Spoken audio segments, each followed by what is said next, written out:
Қала әкімнің құттықтауына арнайы шақырылған арулар мирас мәдениет үйінің табалдырығын аттаған сәттен ақ мерекелік атмосфераға енді. Әрбір аруға көктемнің символы нәзік қызғалдақтар сыйға тартылып, бұл сәт жиналған қауымның жүзіне бірден қуаныш ұялатты.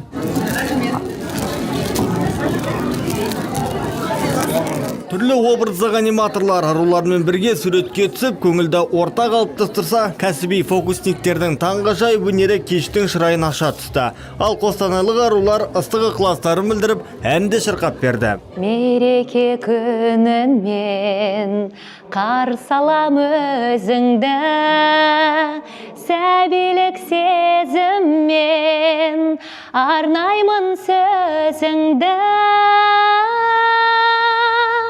Көргенше аламын, аңсаймын толғанды, қабыл ал баланың, сәлемін жолдаған.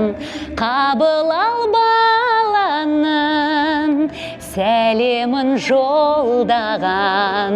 Келе жатқан 8 наурыз мерекесі құтты болсын. Бәрден жолықтан аларды, бүкіл қыздарымызды, апаларымызды, бәрі сіңілерімізді құттықтаймын. Мен Қостанай суда жұмыс істеймін. Бүгінгі концерт өте керемет деңгейде өтуде. Әншілер, бишілер бәрі өте керемет. Құрметті аруларды, Қостанай қаласының аруларын келіп жеткен төл мерекеміз 8 наурызбен құттықтаймын. Әрқашанда жүздерінен күлкі кетпей, тек қана еңбектеріне табысты болып жүре берсін.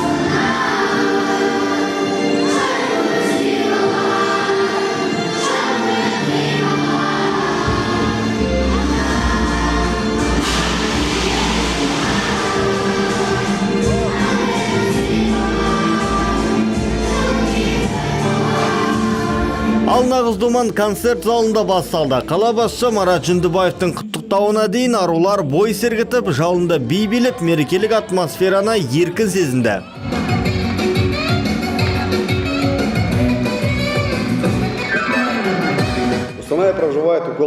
Қаламыздың өнеркәсіп секторында 48 ірі, 21 орта және 35 мыңнан астам шағын бизнес субъектілері жұмыс істейді. Оның ішінде 18 мыңнан астам кәсіпкерлік нысанды әйелдер басқарып отыр. Бүгінде өнеркәсіп, бизнес және қызмет көрсету салаларында 75 мыңға жуық нәзік жандылар еңбек етіп, қаланың экономикалық дамуына елеулі үлес қосуда. Мәселен, Алюр автозауытында 900-ға жуық әйел, ал Агромаш холдинг KZ акционерлік қоғамында 150 әйел еңбек етеді.